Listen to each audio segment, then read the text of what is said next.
That's good. I thought maybe you didn't like us because No, we have that's dogs. why that's why I'm jumped on right now because I will have to leave before the Oh meeting's yeah. over, but Okay. I No, will be on tomorrow. and you're sober, right? Yeah. 102 days. How's your dog? He's still very large. Say hi to Ron and Lisa. Hi, Ron. Hi, And, Lisa. Hi, Hi. Preston. It's good to see you, Lydia. Yes, it Hi. is. We have missed you. Missed you guys. I should be able to be on tomorrow for the whole meeting. So, yeah, it's kind of that getting it down to have you been able to attend any other meetings or not? yes. Oh, Yes. really? Like I've been going in to a person? couple other ones. No, a couple online ones that have just worked out with my schedule for work. Mhm. But, Oh, how long have you been back at work? a couple weeks now. Since the weekend? Oh yeah. Mm-hmm. So you're Couple back at your weeks.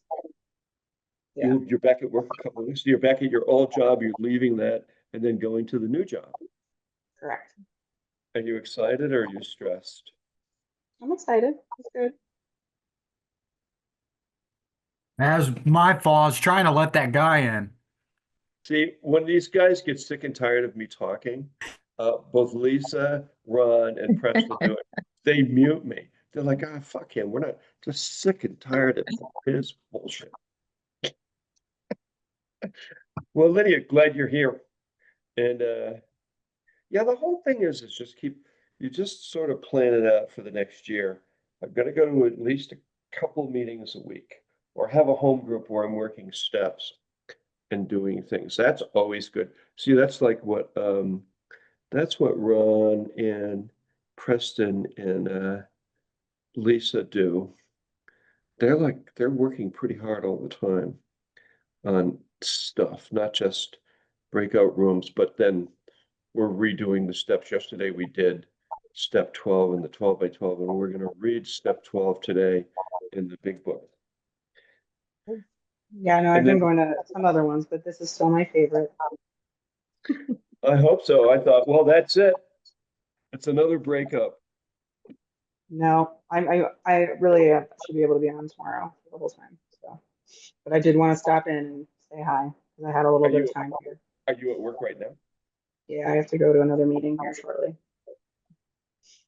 I'm just handing off a lot of stuff right now since I'm leaving. A Zoom meeting. We used to have a lady that was doing what you're doing. She'd have two computers open, one with this meeting, and the other was her. Mhm. And she was like, da da da da da, da, and we never Yeah. actually, sometimes she'd turn it on and like, you could see, it's like, oh my God, she's in her office. Okay. Well, yeah, good to hear. Yeah, don't stop going to AA. That becomes, I'm not. No, it I've been becomes, going. it becomes fatal. I know, I'm not trying to give you too hard of a time. What, And that's your favorite thing to do? So, no, my favorite thing to do is see you at the meeting and see you happy and, thriving and feeling good. That's what we like for everybody.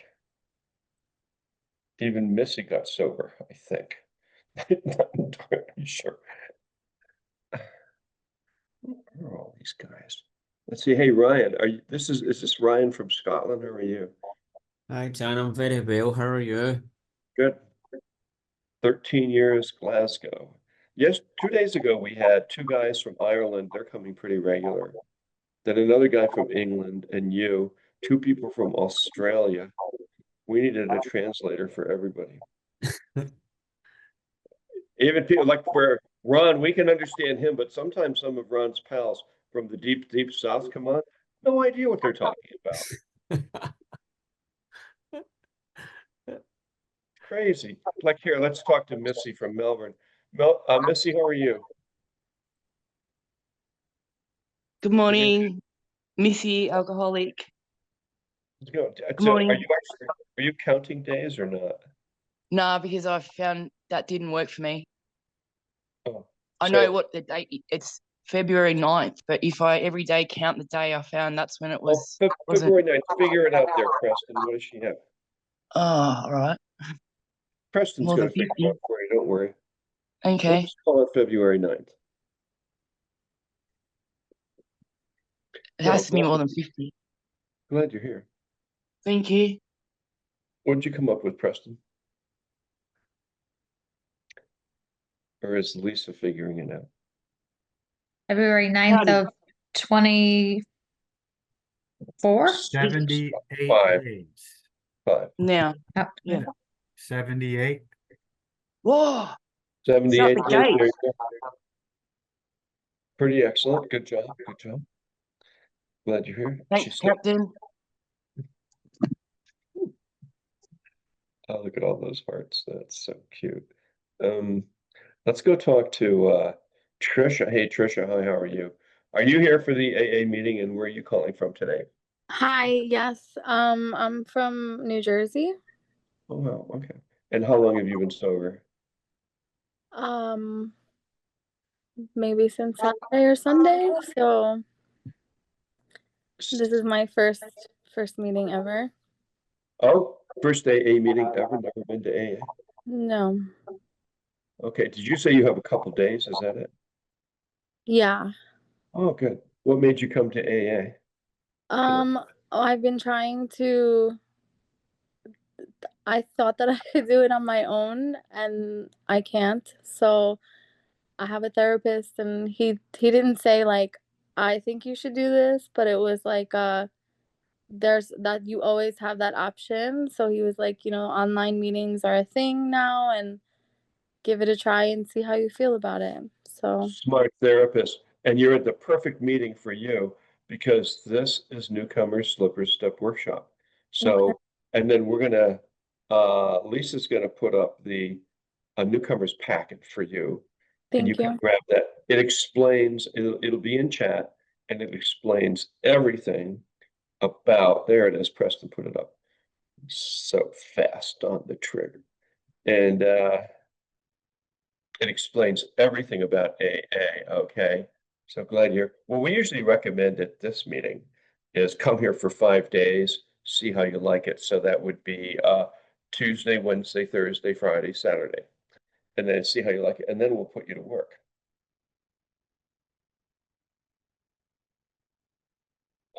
Okay, so glad you're here, kid. All right. Thank And you. just, yeah, Sorry. Is it every day at 6 p.m. or my time 6 p.m.? yeah, that's right. Yeah, every day. Okay. Okay, thank you. Which is a good time. Are you free then? Most days, yeah. Okay. Do you work? You have a job and all that, or do you have I kids? do. I work full time and I have children. Yeah, there you go. Well, we have other people here have children. Like Lydia, you have children, right? Oh no, you have a dog. She's looking at me like, what? Missy, do you have children or do you have, no, she has a tambourine. Well, anyways, there are some people here that have kids. Oh, there you go. Lisa has children and she comes. Ron, do you have kids or none that you know of? Okay. Oh, you do. Okay. No, I do have children. I have a 37-year-old daughter. Well, I don't think Trisha has a 30-year-old. You have little kids, right? Yeah. I have my youngest is 6 and my oldest is 20. Yeah, there you go. All right. Well, anyways, you're welcome here. So it'll be fine. Thank you. Yep. Yeah, come for 5 days in a row. See how you like it. Hey, Mike, how are you?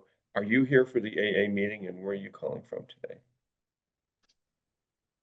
I am here for the meeting.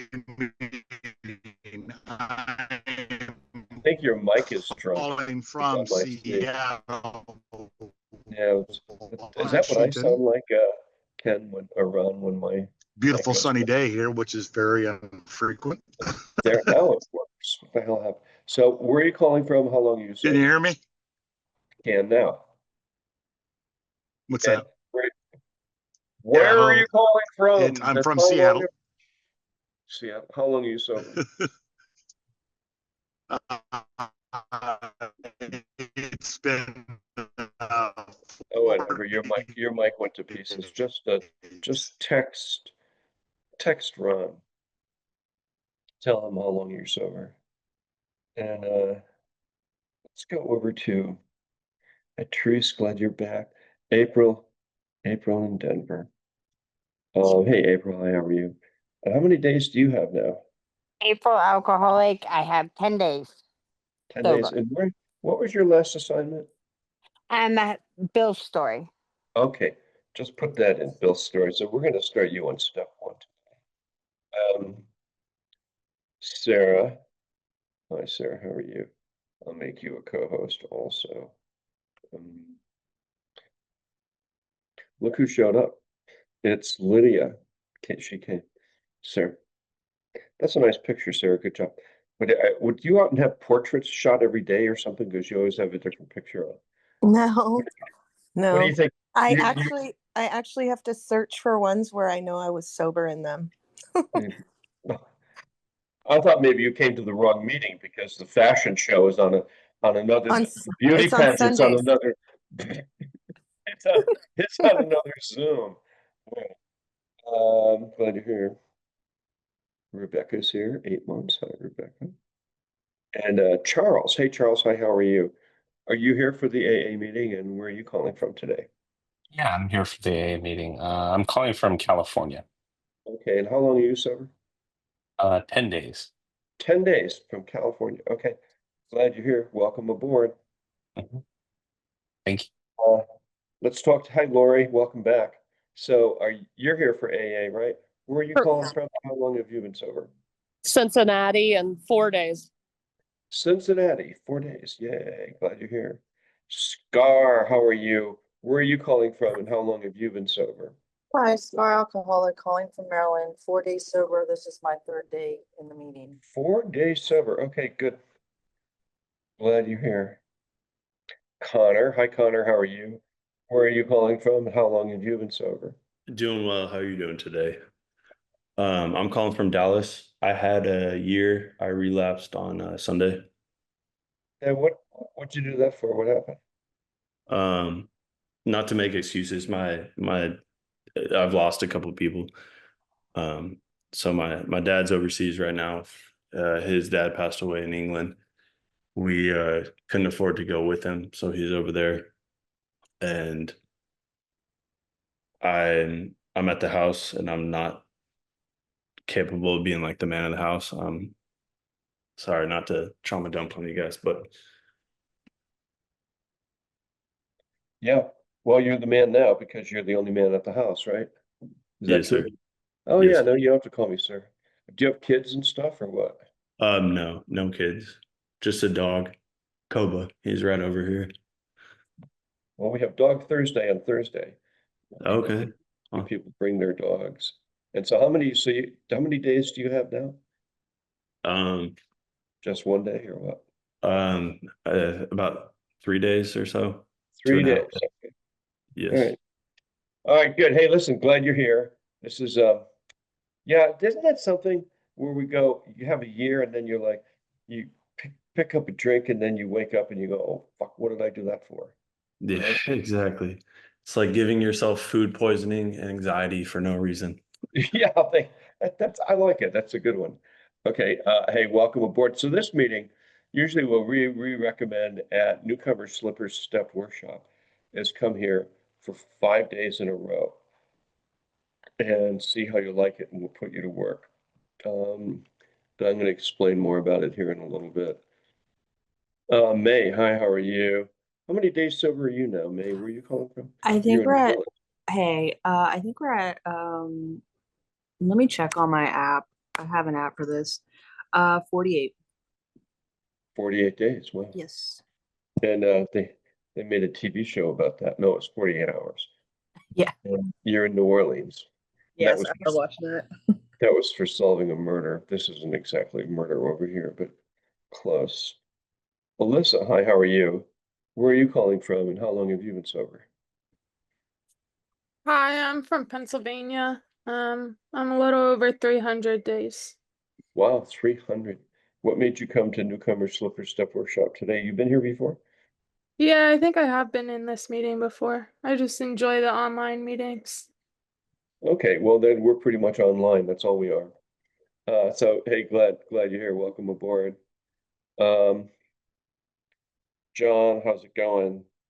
John, where are you calling from today? How long are you sober? We're clearing the room as Zoom bombers. Is why we're going through this. We get a lot of new people in here too, like always, tons of new people. And hey, John, how are you? Where are you calling from? How long are you sober?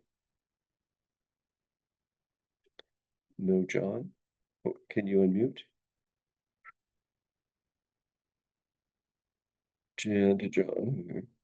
And you have to talk to me. If you don't talk to me, we kick you out. Lane, hey Lane, how are you? Are you here for the AA meeting? And where are you Hey. calling? Yeah. Yeah, I am. I'm calling from Los Angeles. I had 90 days, but I have 1 day today. Why did you give up on 90 days? What happened?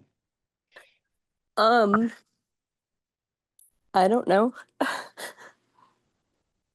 Okay, you had anyway, nine- happy to be here. Wait, you had 90 and then you said the hell with it, I'm going to the bar. I'm going to the liquor store. Yeah.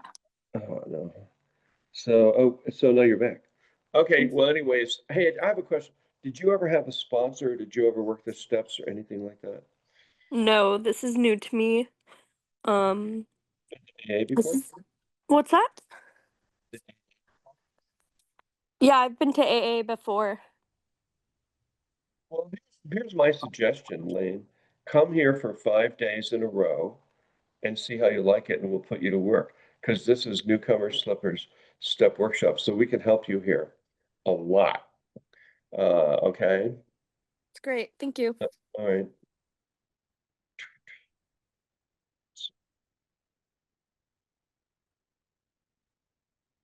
Okay, let's see here. Let's go talk with, get some other people here. I'm just kind of going through, we're admitting people, seeing who's new, who's in trouble, who's not. And we're clearing out Zoom bombers at the same time. So Jen, hi Jen, how are you? Where are you calling from today? Hi there. I'm calling from Yucaipa, California. And how long are you sober? Today is 51 days. 51. Wow, Yes. that was the last thing I drank. Was Yeah. 151 rum. Oh The boy. Coke on top. That was 47 years ago. Wow. What a nightmare, I know. Alex, hey Alex, how are you, man? Where are you calling from today and how long you been sober? Jen to Alex, come on in. Talk to me if you would, please. We're just clearing the room of bombers, admitting people. Hey Alex, how's it going? Are you here for AA? Where are you calling? Well, I tell you what, I've got some sobriety, but I think that I learn more from beginners than I learned from anybody else. And my sobriety date is December 19th, 1985. But this is where Okay, the real work is being done. and it is. And where are you calling from? Houston, Texas. Houston. Okay, I didn't realize they had a drinking problem in Houston. There's just a couple. Just a I used couple to of us. drive truck, and whenever I'd have to drive through Houston on a Thursday, Friday, or Saturday night, I would pull over and park because there were so many drunk drivers on the Oh road. God, yes. Yeah, Oh, we have, and around Christmas, they say about half the people are either drunk or stoned driving around. I know. The All right, hey, professional listen, alcoholics don't go out. glad you're here. Welcome aboard. Zoom user, hey, how's it going? Zoom user, what's your first name, please, and where are you calling from, and how long have you been sober? Hi, I'm Colleen. And this is my second time here, and I'm glad I got this because I really enjoyed the last thing, but I am also an alcoholic. I'm sorry. How many days sober are you? Well, 2. 2 days. Okay, good. Is it I have COLL? relapsed before. I'm a chronic relapser, and I wanted to work this time. Well, here's the deal. Come here for 5 days in a row, and then are you left-handed or right-handed? Right-handed. I'm right-handed. Okay, so watch your right hand. Whenever you see a glass jump in there, you put it down. And that's how you stay sober. Okay, glad you're here. Thank you. Did you guys get that, Colleen? And on day 1, where'd you say you were calling from? Or day 2. And oh yeah, where are you calling from? Oh, I'm Boston, Mass. Boston, okay. And let's put down Houston from that guy from, you put down Texas. He's from Houston. Alex. Helene, hi, how are you? And where are you calling from today, Helene? And how long you been sober? Hi, I'm from Sweden. And how long have you been sober? One day. 1 day. Okay, Sweden. Let's see. What's Sweden known for? Is there a big city in Sweden where people drink a lot, take a lot of drugs? What is that called? That's Amsterdam. Is that Sweden? No, No, that's like Holland. yeah. Holland. Excuse me. I always get the blondes mixed up. I can't ever figure it out. Anyway, Sweden is like they give out the Nobel Prize in Sweden. is it a big drinking country? Yeah, we have a lot of holidays where we have to drink because it's normal. Have you been to AA before? Yeah, but it's the first to Newcomers. Welcome with to you. Newcomers Step Workshop. I'm here for 5 days. Him, just Monday, Tuesday, Wednesday, Thursday, Friday, Saturday, and we'll put you to work. We can help you out. We can help you get sober here and stay sober. Pancho, how's it going? And where are you calling from today? And how long you been sober? Hello, I'm here with someone that's gonna walk me through the steps. My name is Pancho, and I'm an alcoholic. I am in Downey, California. Okay, California. And how long have you been sober? 18 days. You're there. Did you say you're there with somebody else? Yes, I'm here with somebody else that's gonna help me go through the steps. I'm a Okay. recovering alcoholic. Oh, good. What's your first name? Kim, Kim. Okay, how long are you sober? 10 years. 10 years. Joey. Your mic's going in and out, Jan. Yeah, you're breaking up. Excuse me. That's much better. Is it working better now? 1, 2, 3, 4? It is. Yes. Yeah, okay. And that's Kim, not him. 10 years, California. Way to go. Glad you're here. Thank Yeah, you. we have two people from they're from Galway, Ireland. One guy's the sponsor with like 10 years, and the other one is 10 days. Oh, there he is right here. Caleb, Caleb, how are you doing? Good evening. I'm Caleb. I'm an alcoholic. I'm doing good. Calling from Galway in Ireland, and day 16. Galway, put Galway up there. Day 16. Where's your sponsor today? Is he coming or no? I have no idea. I don't know where Dave is. All right. Well, glad you're here because the Irish invented alcoholism. I know. I know too well. Tell me about it. Everybody says that. Cut it out. Leave us alone.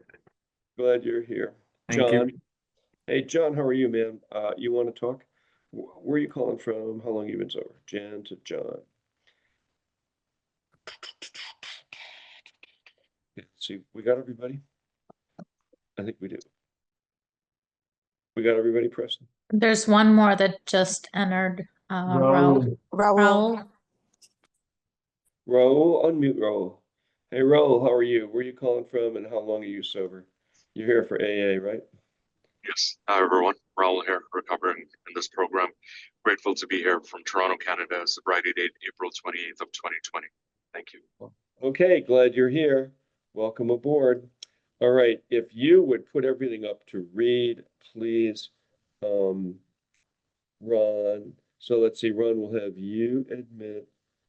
Preston, are you here all day for the whole meeting or no? Yep. Yes. Okay, good. Then you can host, and Lisa can help. And let's see, who wants to read here? Who's in a read? Hey, Sarah, can you read or are you on your phone? On my phone. So you can't, that means you can't read. What about Rebecca? Rebecca, are you, where are you? Would somebody unmute her? I didn't see her. She was here a second ago. There she is. Hey, Rebecca, can you read? I can read. Hi, Rebecca, alcoholic. Okay, so hang on for a minute. I'm gonna turn on your, everybody, I'm gonna turn on your video. You can start your video. And Lisa, watch the room. Make sure we don't get any Zoom bombers. And over to Rebecca. She's gonna explain how this meeting works. Hi, everybody. Welcome. I'm Rebecca. I'm an alcoholic. Please follow along in chat. Welcome to Newcomers Slipper Step Workshop. If you are new to AA or coming back, this meeting is for you. This group is exactly what the name says, a workshop. We read 6 AA books, work the steps, sponsor you, and give reading and writing assignments. We will teach you an AA program. We move right along here and people get well here. Newcomer Slipper Step Workshop is a step workshop. Unlike most AA meetings, it is not a speaker's meeting nor a discussion meeting. It is more like an AA class, AA 101, AA University.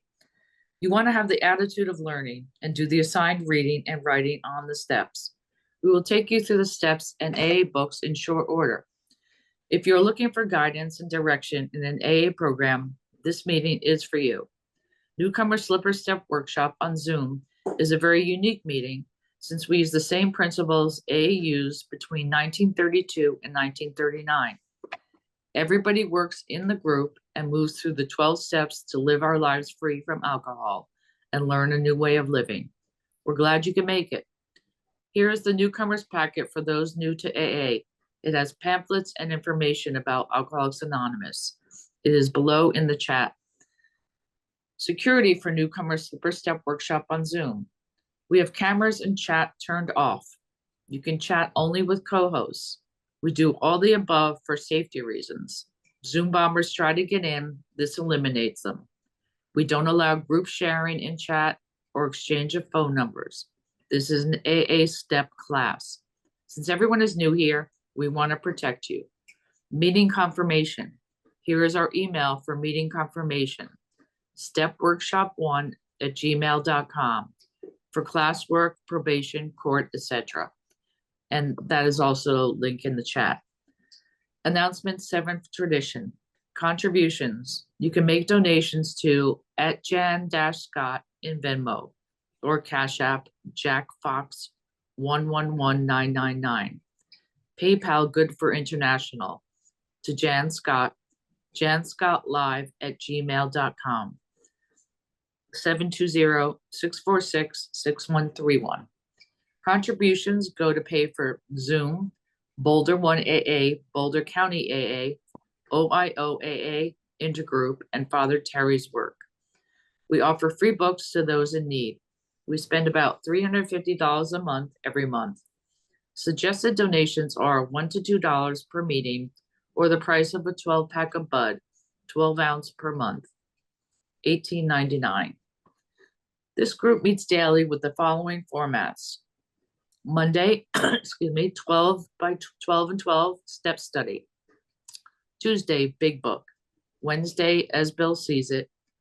Thursday, came to believe, Dog Thursday. Friday, Cat Friday. Saturday, living sober. Sunday, daily reflections. AA preamble. Alcoholics Anonymous is a fellowship of people who share their experience, strength, and hope with each other that they may solve their common problem and help others to recover from alcoholism. The only requirement for membership is a desire to stop drinking.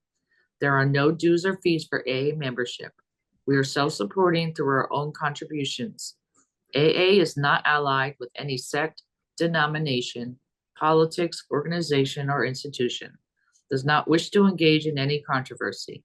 Neither endorses nor opposes any causes. Our primary purpose is to stay sober and help other alcoholics to achieve sobriety. Please join me in the serenity prayer. God, grant me the serenity to accept the things I cannot change, the courage to change the things I can, and the wisdom to know the difference. New to this meeting, please come for 5 days to see how you like it. Then we will put you to work. Again, I'll repeat, please come for 5 days to see how you like it, and we'll put you to work. This meeting is recorded with audio only for our podcast on our YouTube channel. No videos or names show. No one will know you are here. Our podcast is YouTube channel, Newcomers Slipper Step Workshop AA meeting. The link is right below that in chat. And finally, everyone, please introduce yourself as an alcoholic when speaking. Thank you for being here. And now back to you, Jann, in the studio. All right. Hey, thank you. So we have a lot of new people here today, and I think what we're going to do is we're going to open a breakout room called the Sober Up Room, and then you new guys, we're going to send you over there for a while. And I think we're going to have Jeff isn't here, is he? Let's see. No, he's not here today. Okay, do you know why? He called me a minute ago. I think he had like a doctor's appointment. He's running late. Okay, so Rebecca made you a co-host. Okay, gonna send you. So we're gonna have Rebecca lead the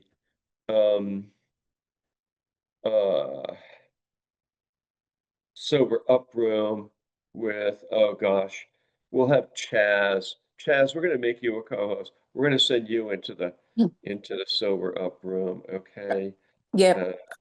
And then your job there is to explain to everybody that's new what we do here in this meeting. Okay, Jen. Rather than story time, it's more about. So let's go with first. Okay, Trisha in New Jersey. We're gonna send you over to the Sober Up Room. Okay. Just when they give you the invite, go there. Charles. Oh, let's see. Here we go. Missy, April. Charles, 10 days. Where'd he go? 10 days in California. So Charles, we're going to send you into the Sober Up Room, okay? Lane in California, we're going to send you into the Sober Up Room. Lori, Sober Up Room. Scar, Sober Up Room. Connor, Sober Up Room. This is only for people who let's see here. John, Sober Up Room. Let's see. Alex has 40 years. Alex, we're going to send you into the Sober Up Room since you like talking to new people. Helene, Sober Up Room. Pancho and his sponsor, Sober Up Room. Helene in Sweden, Sober Up Room. iPhone, Sober Up Room. Okay. La la la la la. Colleen, we're going to send you into the Sober Up Room, okay, Colleen? Are you awake? Okay, good. So Alex with 40 years. Alex, you want to go in the Sober Up Room? Send him down there. Okay, now the rest of us are here. Aren't we? Everybody's there, right? Talk to me, one of you guys. Is everybody there? There's here. Okay, is everybody in the Sober Up Room? Yes, they are. That's what I want. Talk to me. Perfect. Okay. Alex hasn't joined. Hey, Alex, you want to go in the Sober Up Room? 40 years. He must be sleeping. All right, just leave the invite up. Can you accept my video? No. I'd like to show my face. No, I already turned that on, didn't I? Oh, start video. I apologize. There, you guys can show your face. Okay, perfect. Start video is good.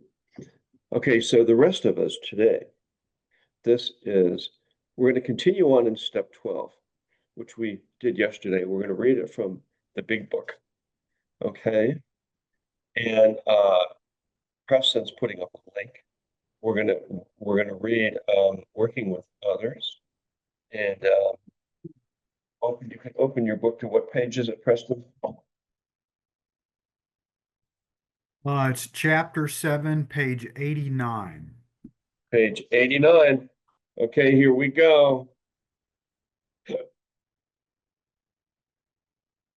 And who wants to start reading? Raise your hand if you want to read.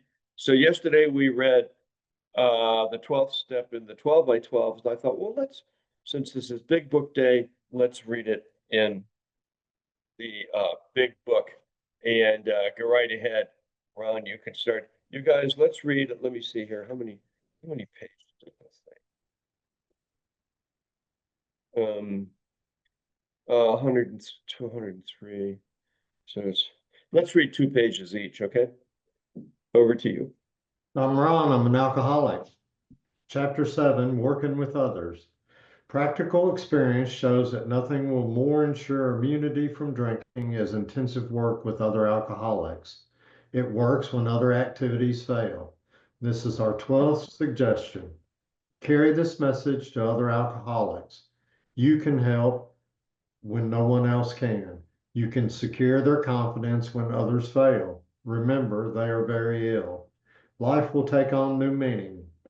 To watch people recover, to see them help others, to watch loneliness vanish, to see a fellowship grow up about you, to have a host of friends, this is an experience you must not miss. We know you will not want to miss it. Frequent contact with newcomers and with each other is the bright spot of our lives. Perhaps you are not acquainted with any drinkers who want to recover. You can easily find some by asking a few doctors, ministers, priests, or hospitals. They will be only glad to assist you. Don't start out as an evangelist or reformer. Unfortunately, a lot of prejudice exists. You will be handicapped if you arouse it. Ministers and doctors are competent, and you can learn much from them if you wish. But it happens that because of your own drinking experience, you can be uniquely useful to other alcoholics. So cooperate, never criticize. To be helpful is our only aim. When you discover a prospect for Alcoholics Anonymous, find out all you can about him. If he does not want to stop drinking, don't waste your time trying to persuade him. You may spoil a later opportunity. This advice is given for his family also. They should be patient, realizing they are dealing with a sick person.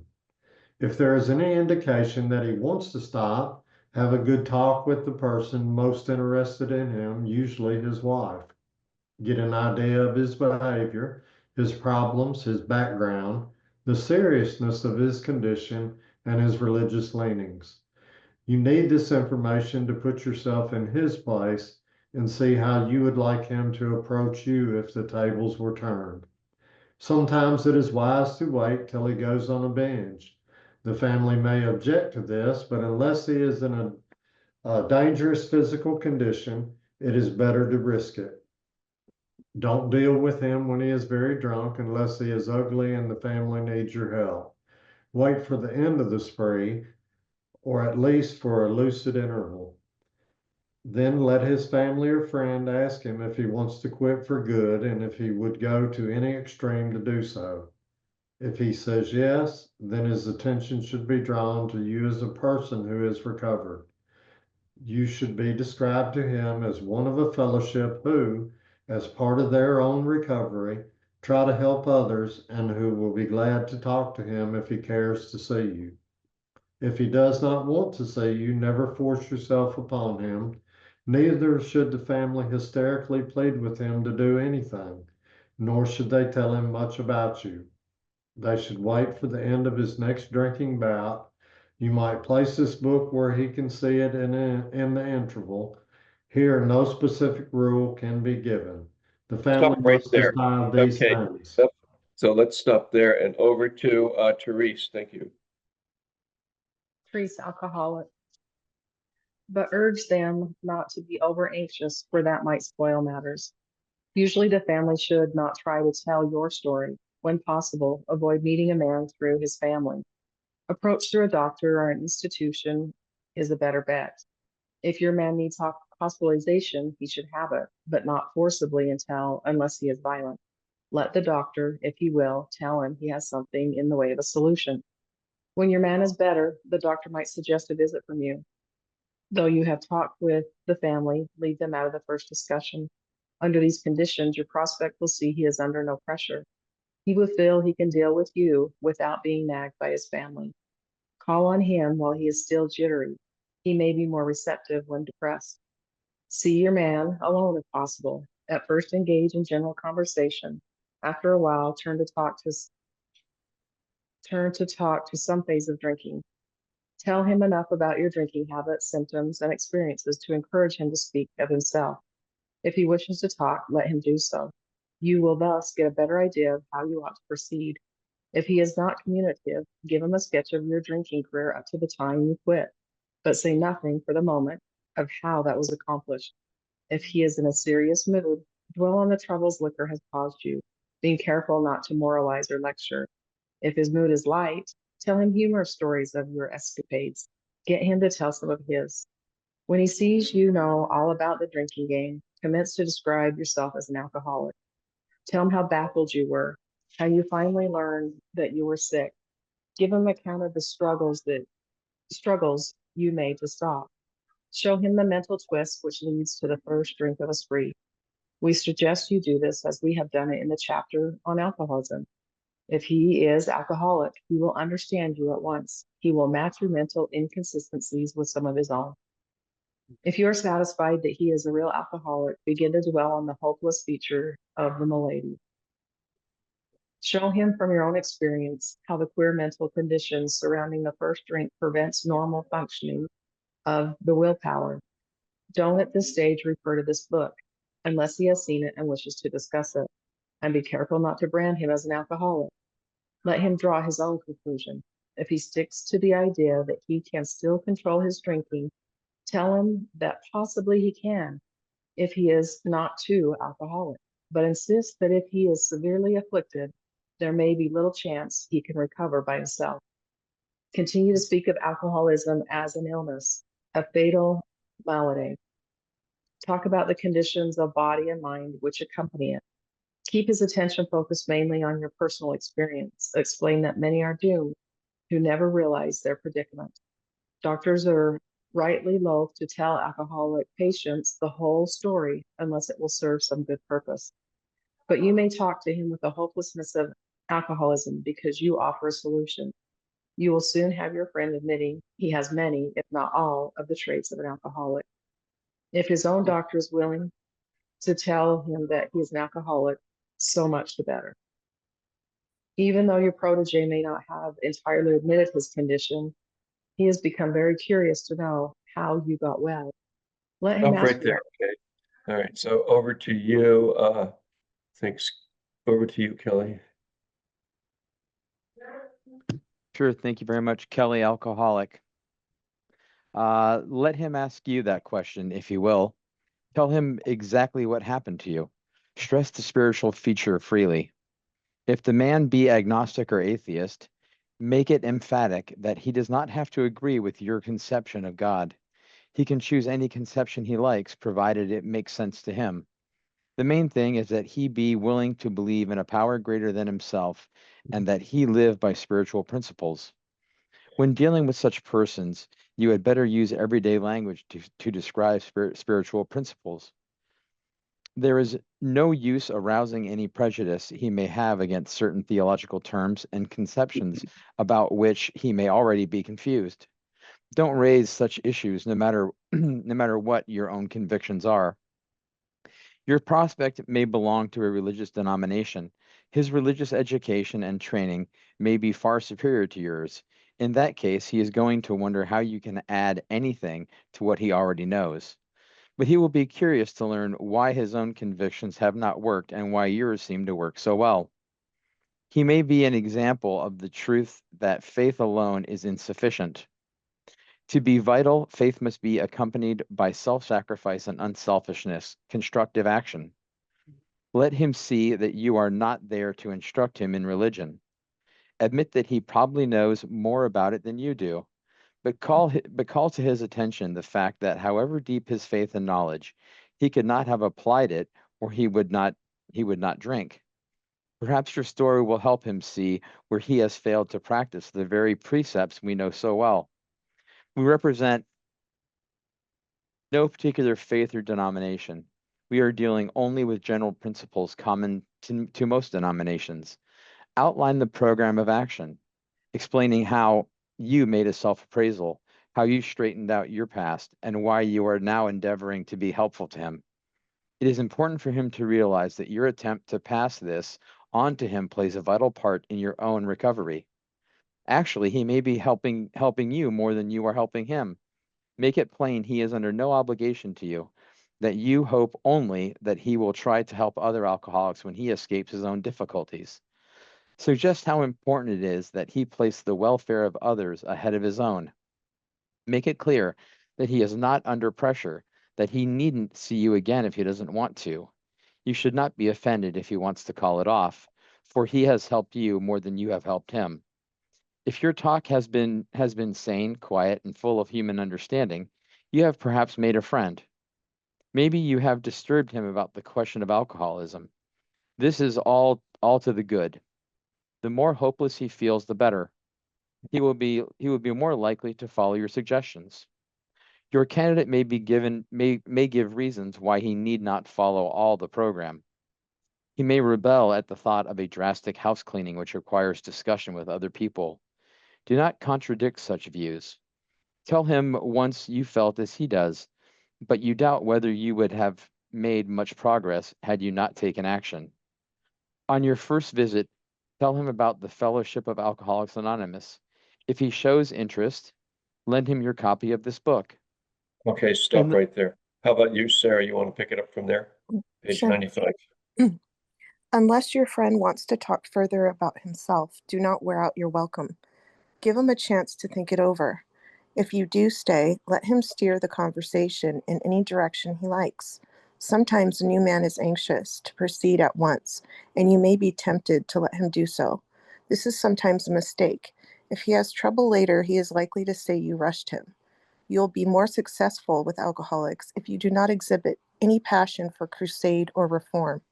Never talk down to an alcoholic from any moral or spiritual hilltop. Simply lay out the kit of spiritual tools for his inspection. Show him how they worked with you. Offer him friendship and fellowship. Tell him that if he wants to get well, you will do anything to help. If he is not interested in your solution, if he expects you to act only as a banker for his financial difficulties or a nurse for his sprees, you may have to drop him until he changes his mind. This he may do after he gets hurt some more. If he is sincerely interested and wants to see you again, ask him to read this book in the interval. After doing that, he must decide for himself whether he wants to go on. He should not be pushed or prodded by you, his wife, or his friends. If he is to find God, the desire must come from within. If he thinks he can do the job in some other way or prefers some other spiritual approach, encourage him to follow his own conscience. We have no monopoly on God. We merely have an approach that worked with us. But point out that we alcoholics have much in common and that you would like, in any case, to be friendly. Let it go at that. And do not be discouraged if your prospect does not respond at once. Search out other alcoholics and try again. You are sure to find someone desperate enough to accept with eagerness what you offer. We find it a waste of time to keep chasing a man who cannot or will not work with you. If you leave such a person alone, he may soon become convinced that he cannot recover by himself. To spend too much time on any one situation is to deny some other alcoholic an opportunity to live and be happy. One of our fellowship failed entirely with his first half dozen prospects. He often says that if he had continued to work on them, he might have deprived many others who have since recovered of their chance.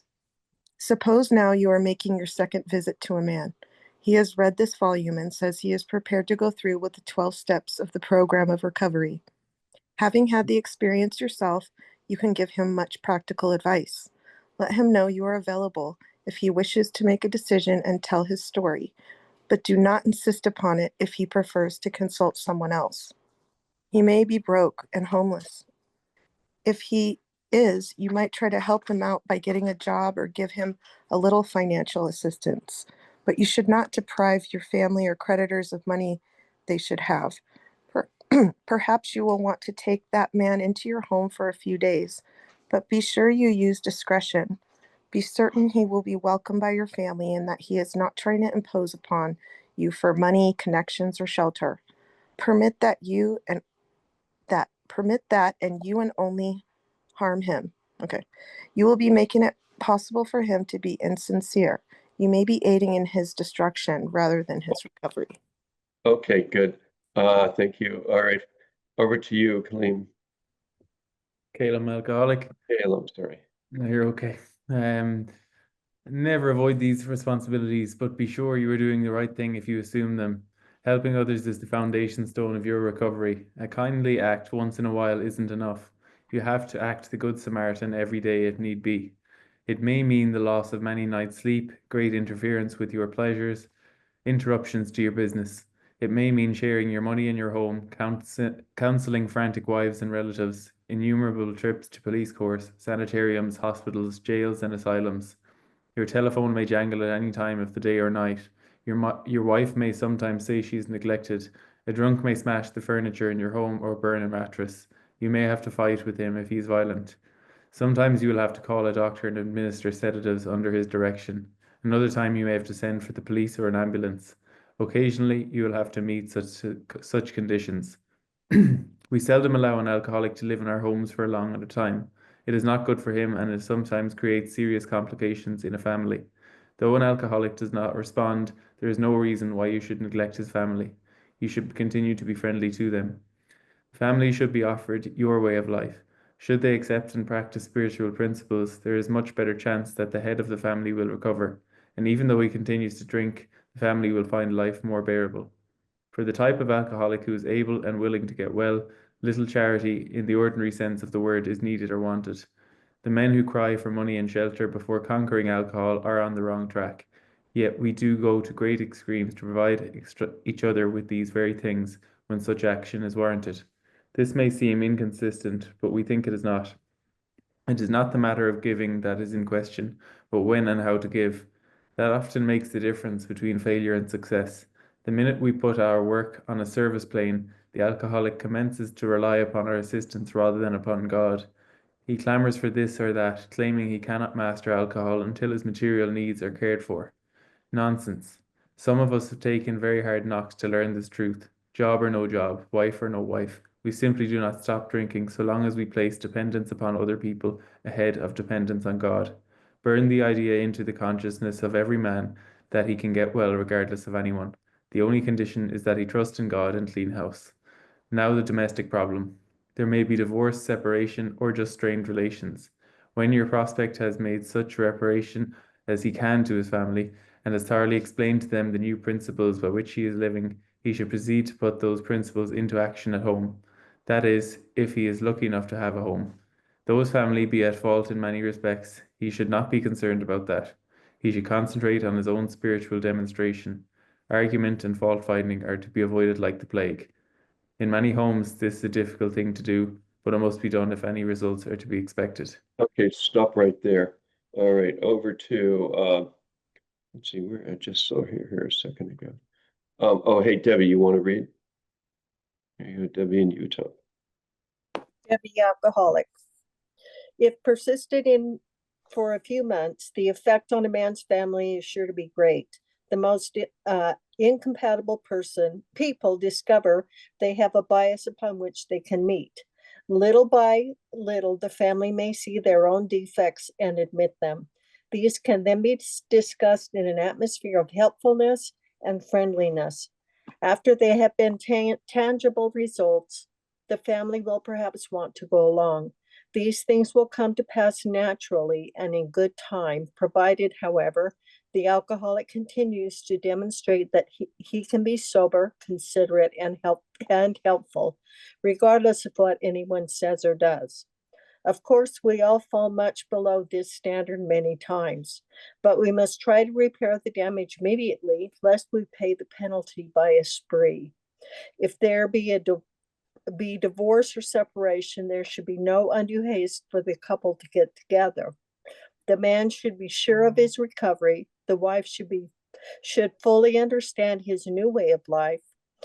If their old relationship is to be resumed, it must be on a better basis, since the former did not work. This means a new attitude and spirit all around. Sometimes it is to the best interests of all concerned that a couple remain apart. Obviously, no rule can be laid down. Let the alcoholic continue his program day by day. When the time for living together has come, it will be apparent for both parties.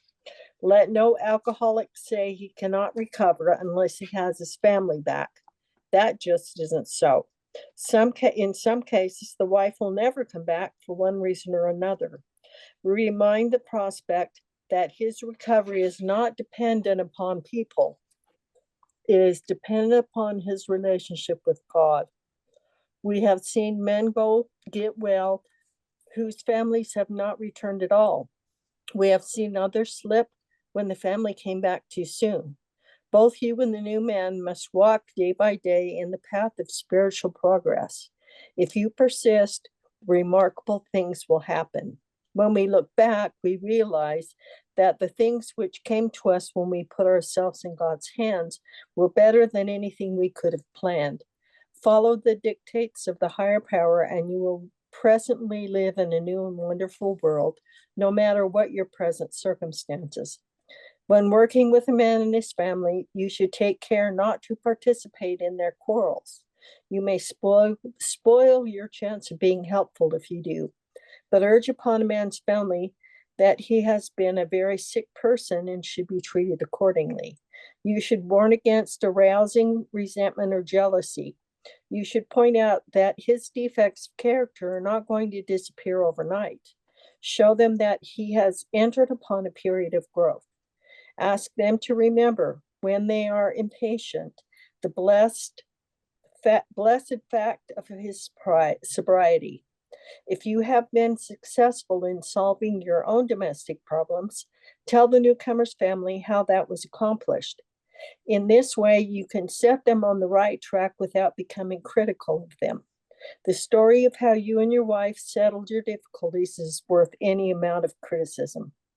Assuming we are spiritually fit, we can do all sorts of things alcoholics are not supposed to do. People have said we must not go where liquor is served. We must not have it in our homes. We must shun friends who drink. We must avoid moving pictures which show drinking scenes. We must not go into bars. Our friends must hide their bottles if we go to their houses. We mustn't think or be reminded about alcohol at all. Okay, you want to pick it up from there, Jason? Hi, Jason Alcoholic. Our experience shows that this is not necessarily so. Who cannot meet them still has an alcoholic mind. There is something the matter with his spiritual status. His only chance for sobriety would be someplace like the Greenland ice cap. And even there, an Eskimo might turn up with a bottle of scotch and ruin everything. Ask any woman who has sent her husband to distant places on the theory that he would escape the alcohol problem. In our belief, any scheme of combating alcoholism which proposes to shield the sick man from temptation is doomed to failure. If the alcoholic tries to shield himself, he may succeed for a time, but he usually winds up with a bigger explosion than ever. We have tried these methods. These attempts do the impossible. These attempts to do the impossible have always failed. So our rule is not to avoid a place where there is drinking, if we have a legitimate reason for being there. That includes bars, nightclubs, dances, receptions, weddings, even plain ordinary whoopee parties. To a person who has had experience with an alcoholic, this may seem like tempting providence, but it isn't. You will note that we made an important qualification. Therefore, ask yourself on each occasion, have I any good social business or personal reason for going to this place? Or am I expecting to steal a little vicarious pleasure from the atmosphere of such places? If you answer these questions satisfactorily, you need have no apprehension. Go or stay away, whichever seems best. But be sure you are on solid spiritual ground before you start, and that your motive in going is thoroughly good. Do not think of what you will get out of the occasion. Think of what you can bring to it. But if you are shaky, you had better work with another alcoholic instead. Why sit with a long face in places where there is drinking, sighing about the good old days?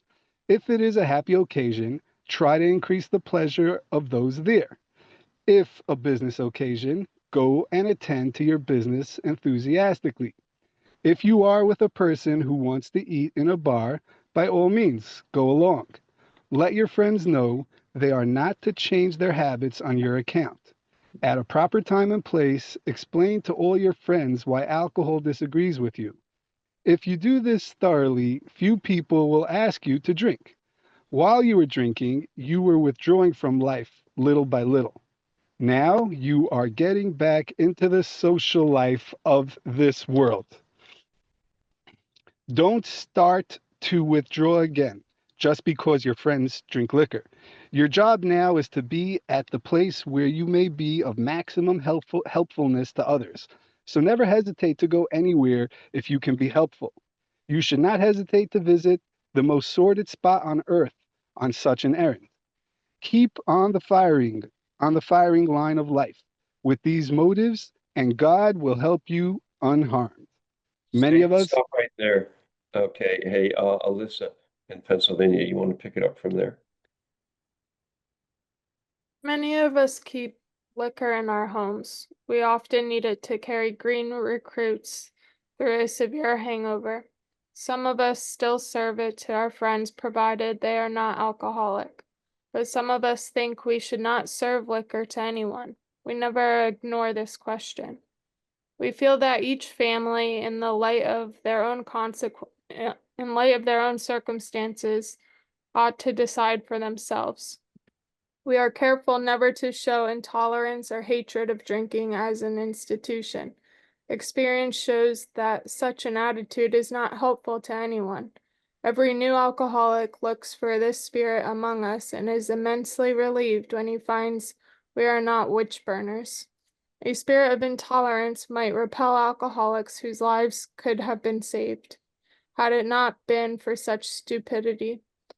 We would not even do the cause of temperate drinking any good, for not one drinker in 1,000 likes to be told anything about alcohol by one who hates it. Someday we hope that Alcoholics Anonymous will help the public to better realization of the gravity of the alcoholic problem. But we shall be of little use if our attitude is one of bitterness or hostility. Drinkers will not stand for it. After all, our problems were of our own making.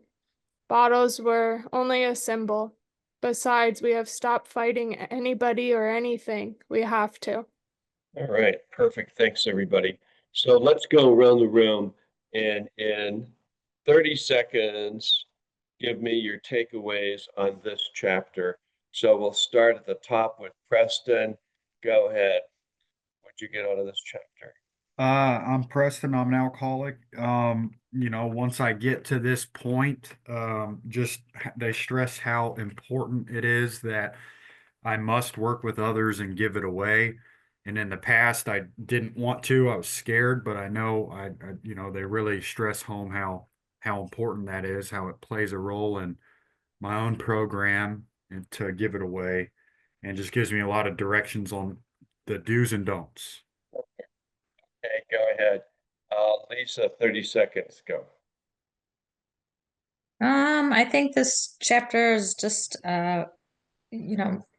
taking the voodoo out of, going places where there might be alcohol. And if you have a strong enough platform and you're comfortable enough with yourself and the concepts that you learned and you're learning from the past, it shouldn't be quite as horrific for you to walk into places that do serve alcohol. You'll be able to have. Perfect.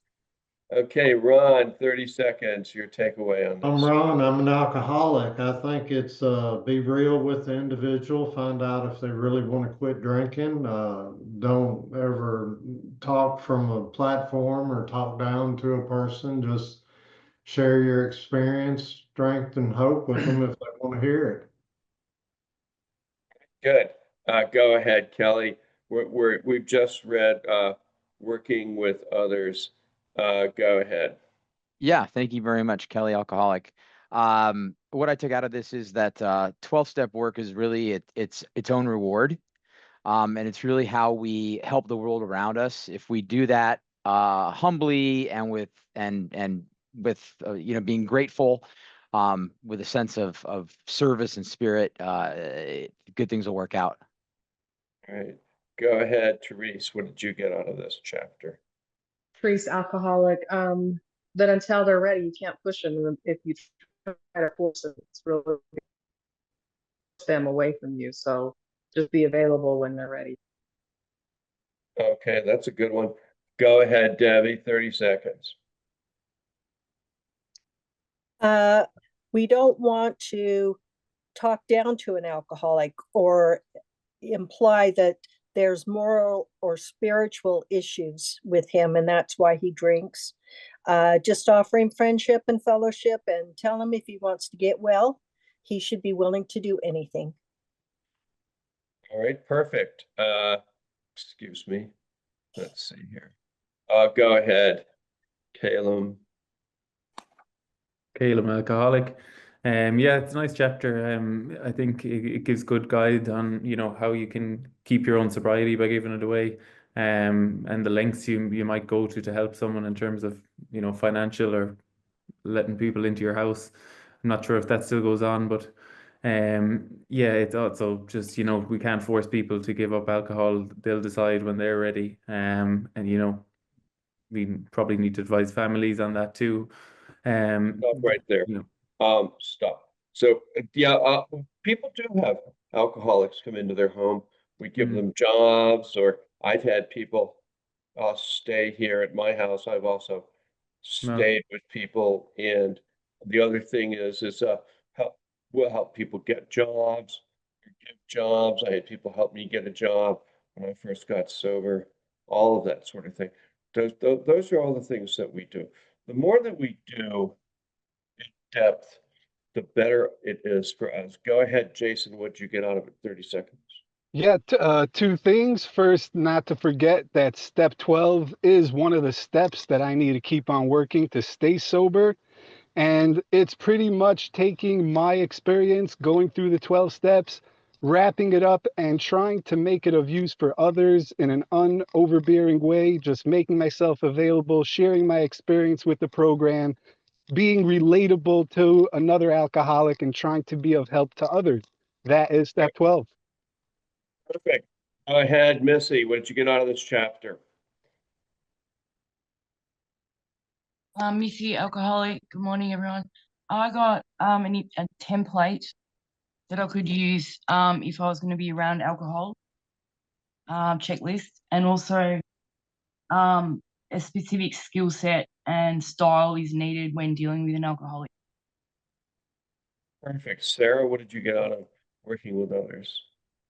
Two main points was one, I underlined the main thing is that he be willing to believe in a power greater than himself and that he live by spiritual principles.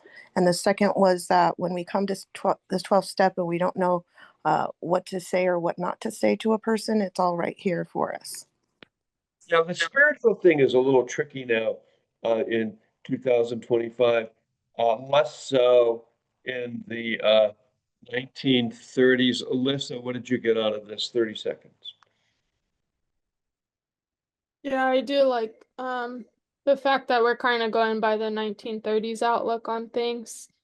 It's a little easier for me to comprehend. I think this reading made me realize that I'm being 12th steps right now. So it helps me to have grace for that person and to understand kind of where they're coming from and the reasons behind it. Yeah, okay, great. Excellent job. Welcome back, everybody. We just read the 12th step, working with others. Welcome back to the main room. And Preston, did I ask you? No, I didn't ask you. Did you? Yeah. Yeah. You asked me.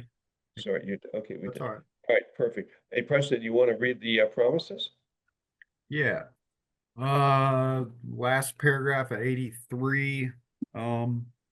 Preston. I'm an alcoholic. If we are painstaking about this phase of our development, we will be amazed before we are halfway through. We are going to know a new freedom and a new happiness. We will not regret the past nor wish to shut the door on it. We will comprehend the word serenity, and we will know peace. No matter how far down the scale we have gone, we will see how our experience can benefit others. That feeling of uselessness and self-pity will disappear.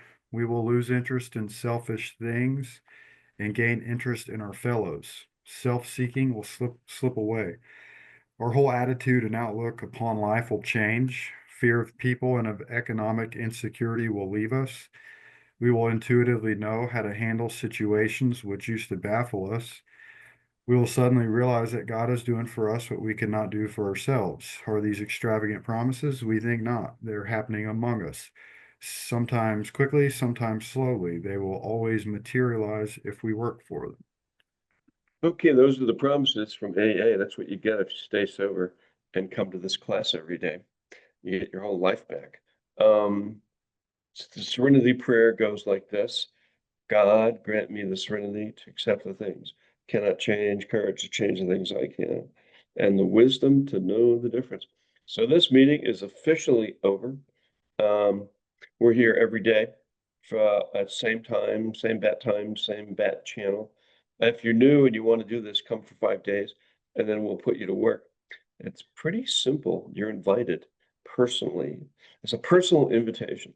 Let's see, what else? Yeah, so anybody have any questions about this meeting, this class, or AA in general? You can unmute and ask away. You can ask me. That's good. Excellent. How much fun was this? Sunglasses on. Let's Hey Connor, how'd you like the sober up room? I liked it a lot. Yeah. You guys will see me again. This was, yeah. Perfect, great. Lori, how about you? How did you like the sober up room? I really liked it a lot as well. It was nice to just get a few things off of your chest to people that get it. That's the biggest thing. I've never, you always feel like so ashamed. I've never met where people just know what I'm talking about. So Well, this is the place to come. Come here for 5 days, and we'll teach you how to work the program. Trisha in New Jersey, how about you? How did you like it down there in the sober up room? It was good. I see other people who are like me, so I think I'll be back tomorrow. The whole room is like that. It's amazing. It's like, oh my God, I thought I was young. Charles, how about you? How'd you like it down there in the sober up room? Whoops, I'm sorry, you have to unmute yourself again. Oh yeah, yeah. I mean, I think the issue is a lot easier to handle with a group of people and just starting in an AA. But I think it's pretty helpful. At least there's Here a sense of calm. we'll take you through the 12 steps here. We'll teach you a basic program, right? So Sure, if you thank you. come, we hand deliver an AA program to you. We give reading and writing assignments. Okay. Did they tell you that? Yeah. They gave me the introductory link, so I was going to take a look at that after the meeting. All right, but that's the most important part, is this is a class. This is AA 101. It's a workshop, and every day we work on, we start you with step 1 and reading in the big book, and then take you through all of it. There's no other meeting like this in the world. It's the only one like it. Okay, so we are done officially today. So we'll see who comes back tomorrow. Usually nobody ever comes back, incidentally. Those people say, I'll be here tomorrow. They never show up. You know, we had 30,000, did they tell you we had 30,000 people attend this meeting? No? Yeah. And 1,000 people have gone through everything. The other 29,000 went to the bar. And how did they do that for? Because they're stupid. Alcoholics are really stupid. What? Chaz? Yes. We're crazy. We go to the bar. What the hell's the matter with us? Oh my God. Well, we're alcoholics. You should know that. I just want to share with you that the most important thing that Beck and I gave them today was a hug. We gave them a virtual hug and we loved on them. Nice. And then tomorrow, if you come, we those of you that like to be beaten. And it's too much fun. Missy in Melbourne, how are you? Oh God. Kidding. There was a bomber in our room. Yeah. Did Was you get it? rid- Yeah. Yeah. Wow. Breakout room. Yeah. Morning, Jan Dog. Good morning, Jan Dog Wait, Squad. what was the Do you bomber's know the name? name? No, I want to remove his body quickly. So I quickly tried. Was he doing pornography? Yes. It was worse. It looked like a cow's udder upside down. Yeah. Those fuckers, they always show up. They belong in, they need to be Alcoholics Anonymous. They come in here. We get them once a day. How'd you like it down there in the sober up room, Alex?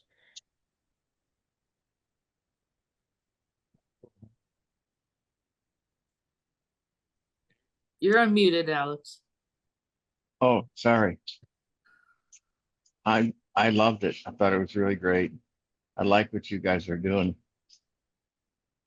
I really do. Oh, You see, cut we out can, a lot of the stuff in between. if people can get sober here and stay sober, especially for you new kids, you need to really. Yeah. Well, if I can be of service here, you just let me know. I'll come back.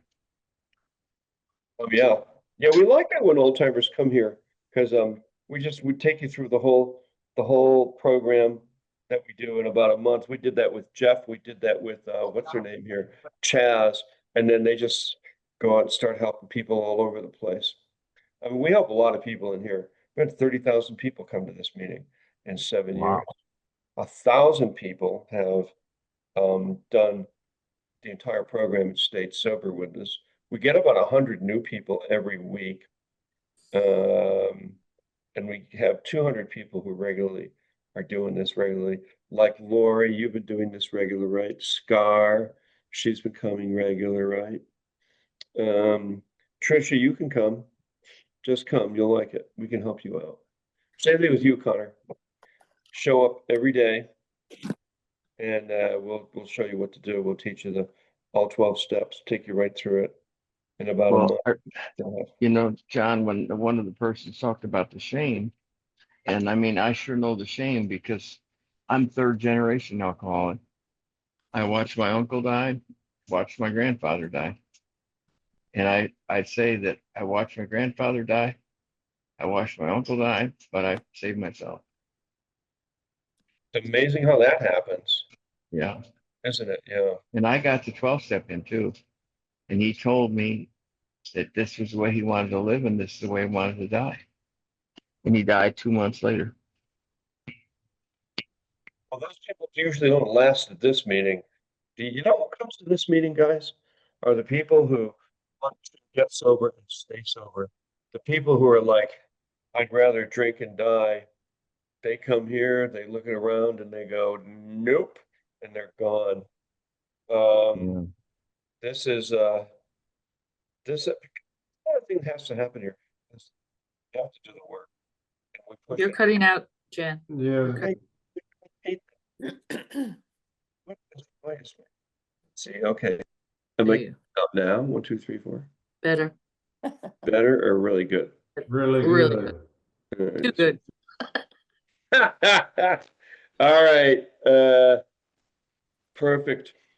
Hey, Jen, do you want us to put up the readings that we do in the meetings for the sober up room or just not yet? Oh, you mean the welcome? No, the living sober, the 12. No, you can put the welcome up because that's Oh. what we're going over. Yeah. No, people are too new. They just bounce. It'll bounce right off of them. I think the big message in the Sober Up room is come for 5 days, see how you like it, and that we can help you and we'll take you through all 12 steps. We'll sponsor you. We'll give reading assignments, writing assignments. We'll take care of you and you can make it here. That's the big message. And that we've had 30,000 people come here and 1,000 people have done this, including you guys. That's the message. So, Ron, did I call on you? I guess I did, huh? No, yeah, that's right. Yeah. You did. I have a question. Did I get the assignment wrong? Weren't we supposed to read from 12 and 12 and 5 takeaways on step 12? Yeah. Were you guys going over the big book? We Step 12? we read the big book today. Yeah, you can read it Oh, on. good. So I didn't miss it. That was quite a chapter, a long chapter, and quite a bit of stuff. But it seemed like everybody liked it. I love it. I'd love to talk about it again, give takeaways and stuff. Trish, where were you? Trish was in the.